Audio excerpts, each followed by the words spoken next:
Bienvenidos a Entrevista en Pauta. Hoy nos acompaña el director de la Direcon, Rodrigo Yáñez. Rodrigo, muchas gracias por acompañarnos. Muchas gracias por la invitación. Mira, Rodrigo, con la llegada de Donald Trump empezó nuevamente a resurgir el tema del proteccionismo. O sea, a pocos días de que el presidente de Estados Unidos asumiera, justamente se retiró del TPP.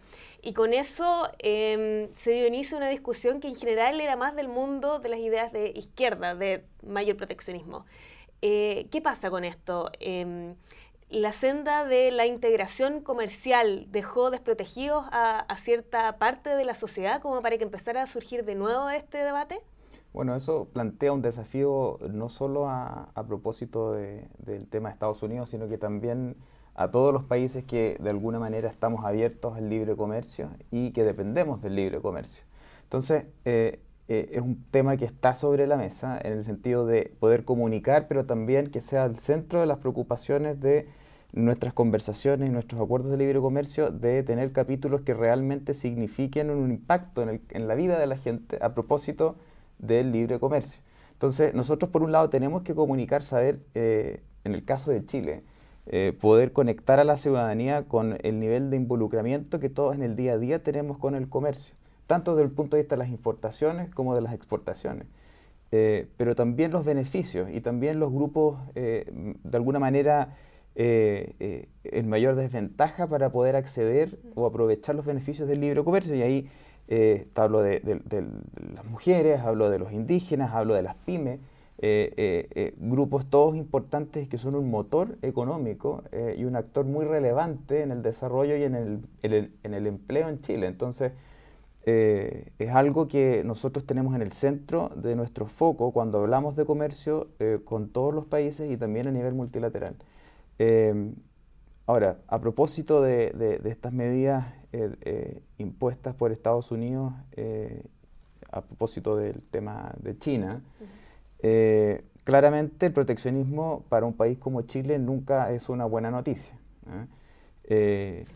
Antes que pasemos al tema de China, comentaste de que hay que comunicar mejor. ¿No se había comunicado bien antes? Yo creo que los desafíos y eso, el entorno, digamos, y la dinámica del debate, de las discusiones de política pública y el comercio no es un tema ajeno a eso, han cambiado.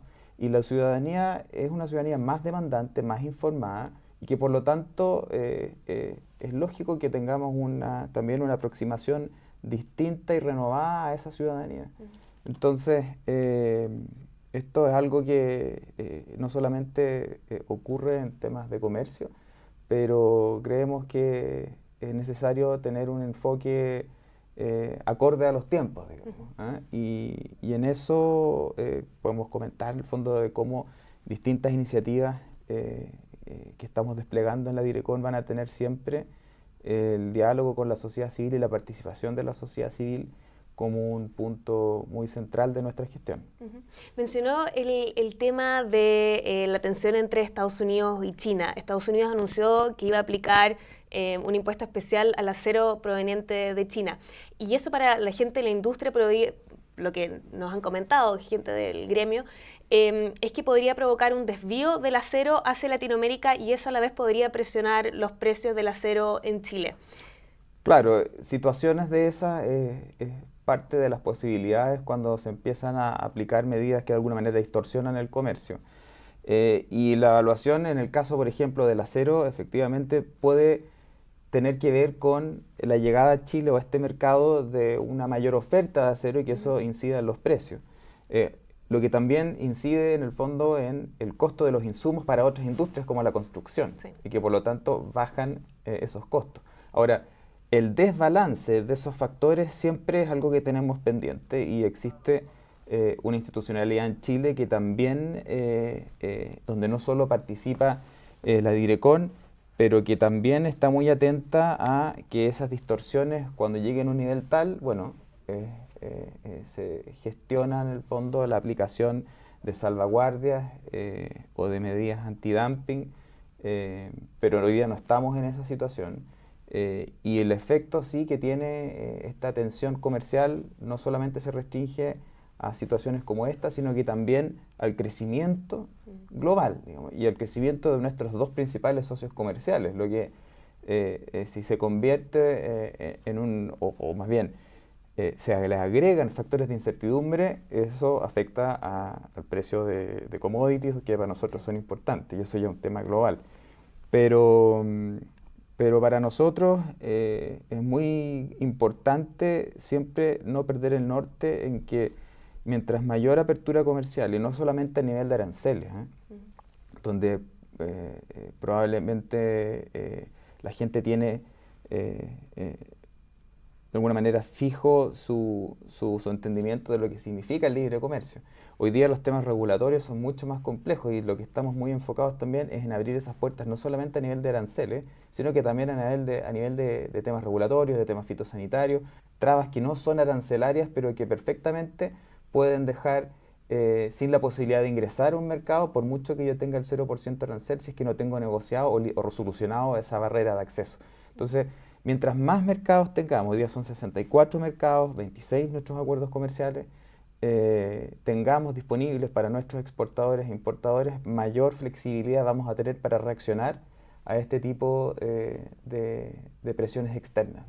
Uno de esos acuerdos es justamente el acuerdo con la Alianza del Pacífico. Se cumplieron hace una semana, 2 años desde que se puso en marcha el acuerdo. Usted dijo en un seminario que los envíos totales de Chile hacia los países de la Alianza del Pacífico habían totalizado 3.641 millones en 2017, lo que representa un crecimiento de 4% en relación a 2016. Ahora, de acuerdo a cifras del Banco Central, las exportaciones totales de Chile hacia el extranjero crecieron 12%, es decir, 3 veces más. ¿Qué está pasando entonces? ¿Significa esto que los acuerdos de la Alianza del Pacífico no están dando los frutos que se esperaban? No, porque el crecimiento del comercio intraalianza no solamente se restringe a los países de la alianza. Una de las cosas que es muy importante para los países es el también plantear a la alianza como una puerta de entrada, una plataforma a otros países. Y hoy día estamos conversando con 4 estados asociados, negociando más bien, para que se incorporen a la alianza en esa calidad, y que son Australia, Nueva Zelanda, Canadá y Singapur. Entonces, el crecimiento, que es un dato objetivo y positivo, para nosotros presenta un desafío, sí, pero no significa que no haya tenido los resultados esperados, porque en términos de integración, la alianza también va mucho más allá del comercio o intercambio de bienes. También estamos trabajando muy fuertemente el tema de servicios y de personas. Entonces, creemos que estas son cifras que en el tiempo van a dar resultados mejores, digamos, pero este ejercicio de integración con la alianza no solamente se restringe al intercambio de bienes, porque también hay una discusión importante, por ejemplo, de acumulación de origen entre los países de la alianza, en que en el fondo esos países puedan acumular entre los 4 y salir a un país extra alianza, digamos. ¿Cómo funcionaría eso? Bueno, todos los países en el fondo tienen hoy día, todos tenemos reglas entre nosotros para poder determinar cuándo un producto efectivamente es chileno y por lo tanto tenga el beneficio de un tratado de libre comercio suscrito por el país.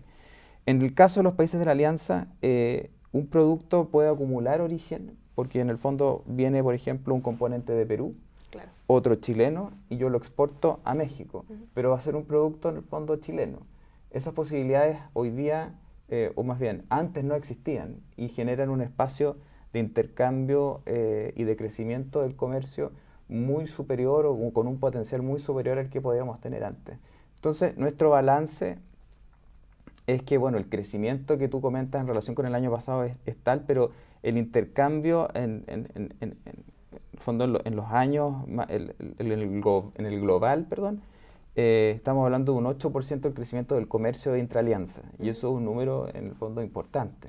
Sigue siendo más bajo, eso sí, que el global, resto, sí. Pero la verdad es que todos los países, bueno, son economías más pequeñas, entonces el monto, obviamente el tamaño de un socio comercial para Chile, si tú tomas a China, Estados Unidos o la Unión Europea, claramente son economías de un tamaño absolutamente distinto. Entonces, en términos de magnitud y de avance y de madurez en la relación comercial, nos parece que es consistente el crecimiento y que en ningún caso es decepcionante. Pero claramente sabemos los países de la Alianza que tenemos un camino por delante ambicioso y que queremos aumentar el comercio intra-alianza, pero también el relacionamiento de la Alianza con otros países fuera de la Alianza. Y es lo que estamos ahora, para hacer crecer justamente el tamaño del mercado que representa la Alianza.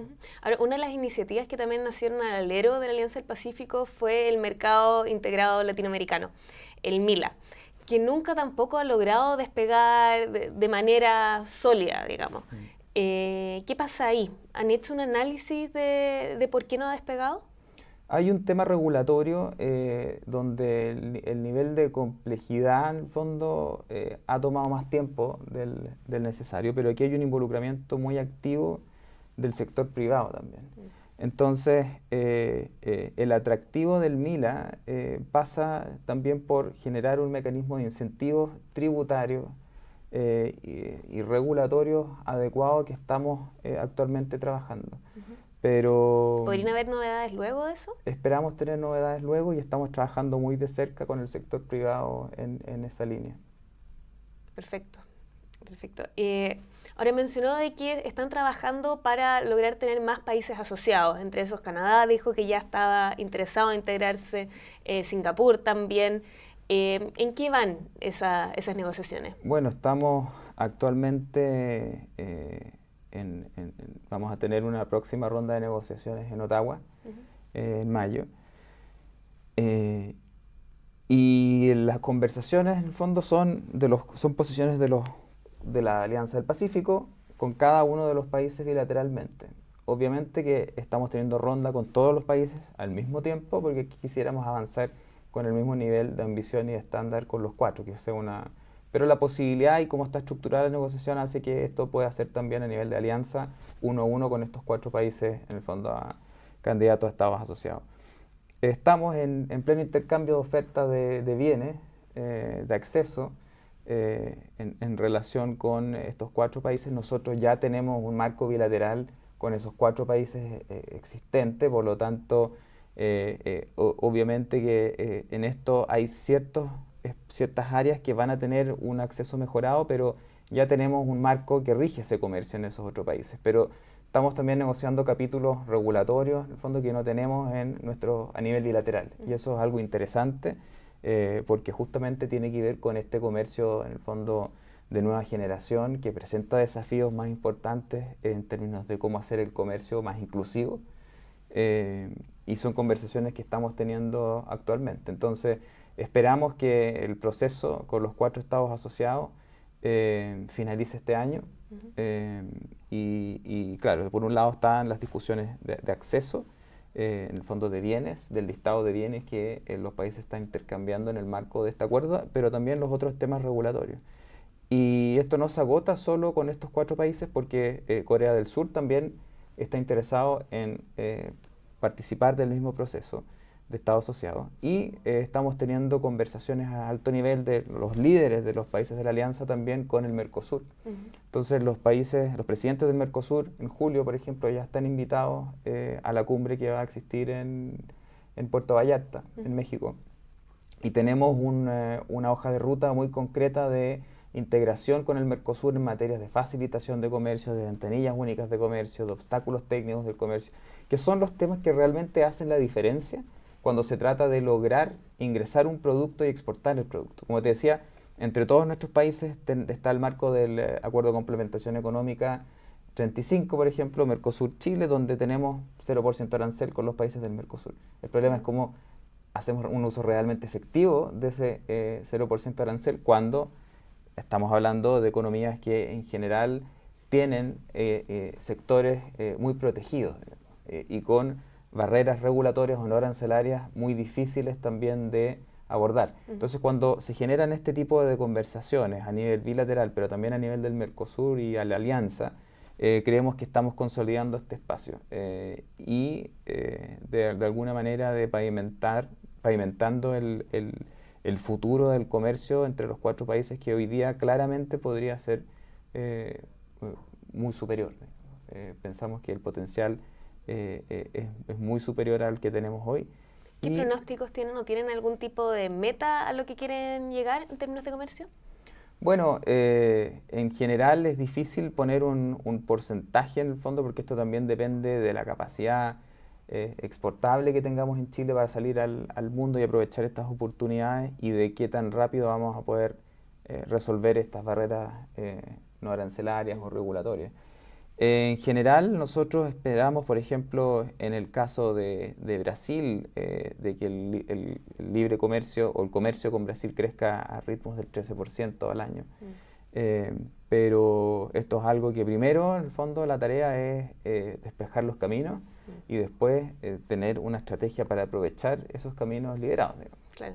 Justamente mencionó Brasil y en la última gira presidencial hacia ese país, los presidentes Sebastián Piñera y Michel Temer anunciaron que se negociaría un nuevo y ambicioso, llamaron ellos, acuerdo de libre comercio para dar un paso más en los acuerdos vigentes. ¿De qué se trata esto? Bueno, como te comentaba, bueno, primero yo quiero destacar que este es un hito histórico en la relación comercial con Brasil. Desde el 94, cuando en el fondo suscribimos el ACE, que no teníamos un avance de esta magnitud con Brasil.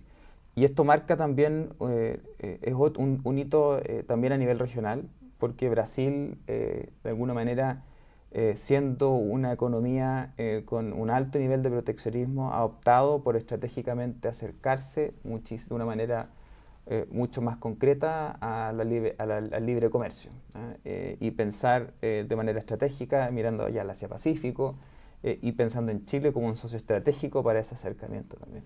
Entonces, esto es un logro importante de la Cancillería que lidera el ministro Ampuero y definitivamente una muestra muy importante del tono que el presidente Piñera quiere dar a la relación con Brasil y que fue, por supuesto, que muy bien recibido y correspondido por el presidente Temer. Entonces, nosotros con Brasil actualmente acabamos de, bueno, los presidentes anunciaron el inicio de negociaciones de libre comercio para terminar este año con un TLC con Brasil, que pone sobre la mesa todos los capítulos que nosotros, o sea, que un acuerdo de libre comercio ambicioso debiera tener en materia de comercio electrónico, en materia de facilitación de comercio, de entendimiento entre aduanas, de sentarse y hablar de temas regulatorios, de obstáculos técnicos del comercio, en general, de cómo realmente, como dijo el propio presidente Temer en la conferencia de prensa conjunta, ir mucho más allá de aranceles. Esto es un tema más profundo, es un tema de un entendimiento con Brasil regulatorio muy profundo y de generar realmente las facilidades para que esto camine y funcione. Pero es una señal muy, muy potente de cómo Brasil quiere posicionarse en la región y cómo también quiere buscar entendimientos para ir hacia el Asia-Pacífico.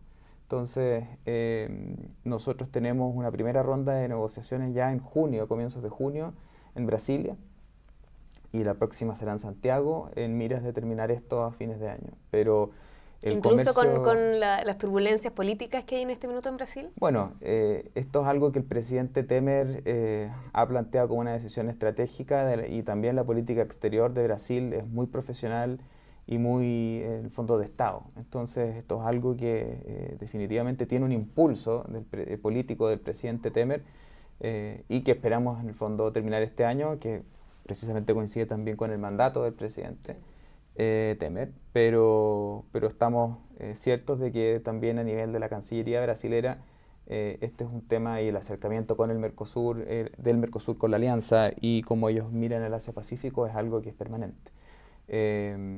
Pero sí, creemos que así como la Alianza del Pacífico ha sabido también soportar, digamos, embates de distinto tipo por las agendas domésticas de los países.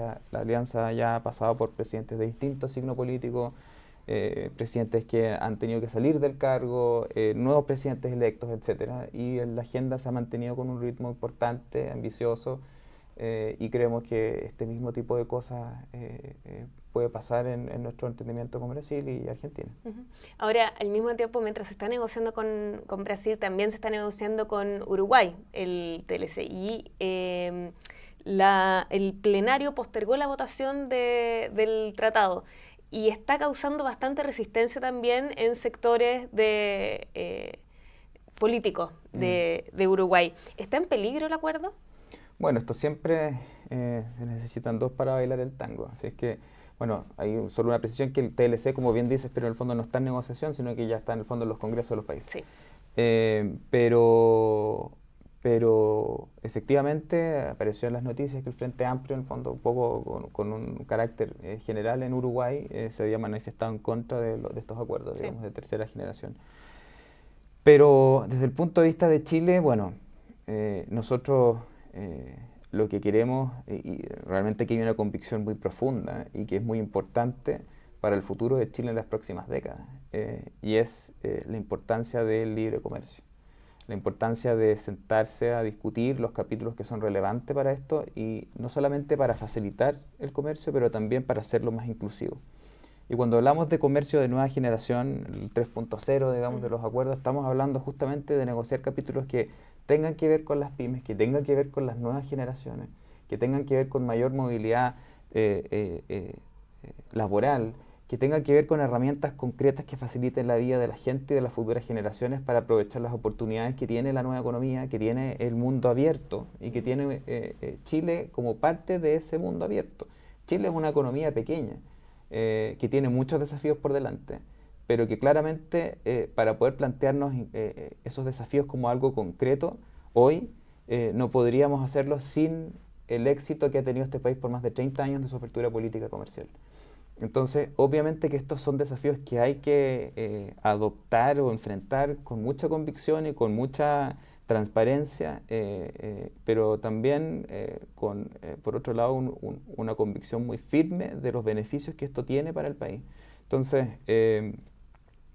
justamente, obviamente que nos sorprende o no compartimos esa posición porque estamos discutiendo en nuestras relaciones comerciales no solamente de comercio, sino que también de desarrollo sostenible al final del día, de cómo incorporamos más a la mujer a la economía, de cómo todas estas oportunidades de la economía digital las podemos adoptar, de cómo las pymes se conectan mejor a través de plataformas de e-commerce, de cómo se facilita al final del día, ¿no?, la vida a la gente para aprovechar esas oportunidades, cómo los profesionales van a poder exportar sus propios servicios, porque tenemos y generar valor agregado en el fondo y mayor empleo en Chile también.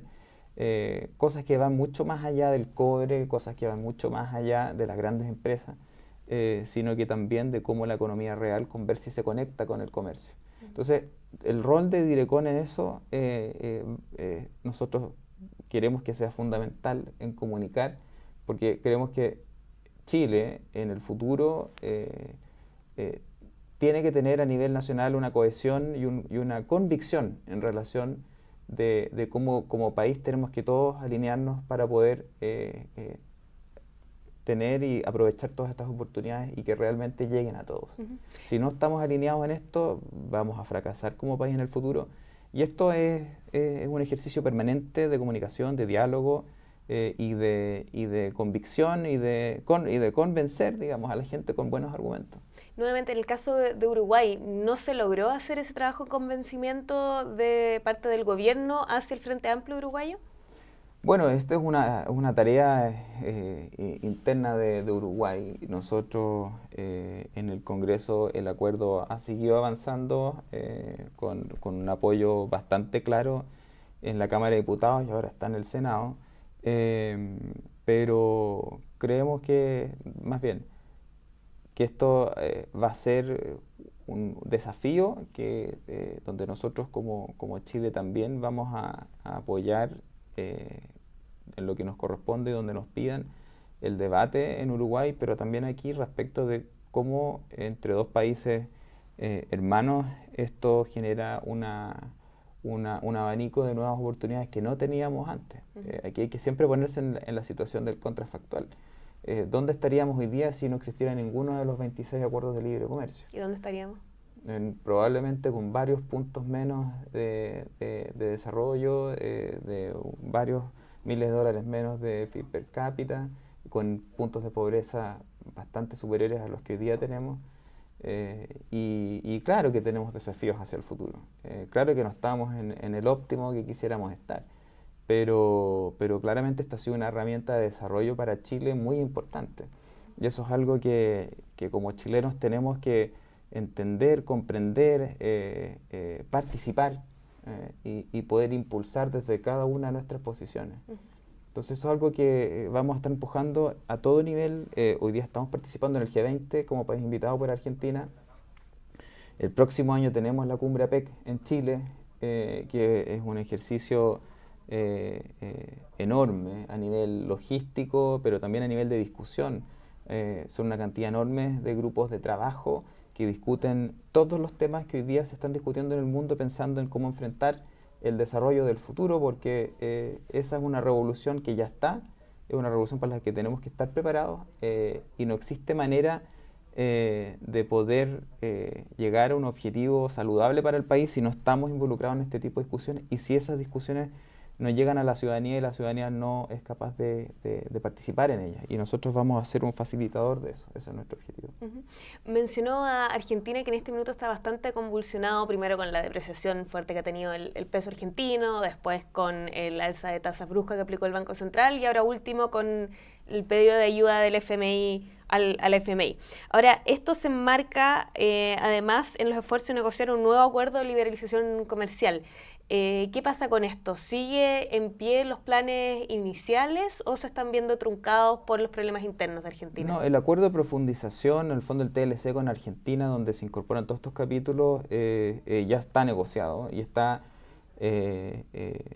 listo por ambos países para ser enviado a los congresos de los dos países. Pero entonces, la discusión, ¿no se podría ver afectada los tiempos, por ejemplo, de la discusión? No, espero que no. Los presidentes asumieron el compromiso en la declaración que hicieron en Argentina de enviarlo al Congreso dentro de 15 días. Entonces, es un compromiso que yo creo que se mantiene y es parte de... esto no creo que en ningún caso cambie tampoco lo que ha sido la definición de las políticas argentinas en materia de su desarrollo, de por qué está liderando el G20 y los temas que plantean el G20 respecto de tener un comercio exterior balanceado, con cancha pareja, con reglas de apertura, de ojalá menor proteccionismo, aunque tienen también en el fondo ese desafío. Y no creo que eso altere en el fondo ese objetivo. Entonces, nosotros tenemos como resultado de esta gira varias metas que cumplir, con las que existe el compromiso de los dos presidentes de avanzar y vamos a estar en esa línea. O sea, cerramos dentro de 6 meses, por ejemplo, tener ProChile con su contraparte argentina ya una plataforma de e-commerce para pymes funcionando. Tenemos también todo un tema andando con las industrias creativas. También suscribimos un memorándum en Buenos Aires. Y así con otras cosas más, por ejemplo en firma digital, se firmó el protocolo para que 90.000 empresas en Chile que están registradas con firma digital la puedan usar en igualdad de condiciones como lo hacen en Chile en Argentina. Certificaciones digitales de origen, se emitieron 13.000 certificados de origen el año pasado solamente por importadores. Entonces, ese tipo de cosas yo creo que va a ser la diferencia y es parte de las políticas del gobierno argentino actual. Y por lo tanto no creo que el problema de la semana, de todos estos días más bien, financiero de Argentina vaya a cambiar el rumbo de la política que ha definido el presidente Macri. Perfecto, vamos a estar atentos a la noticia en desarrollo entonces. Muchas gracias por acompañarnos en Entrevista en Pauta. Estos temas los podrán profundizar siguiéndonos en la 100.5 o a través de nuestra página web. Muchas gracias. Muchas gracias por la invitación.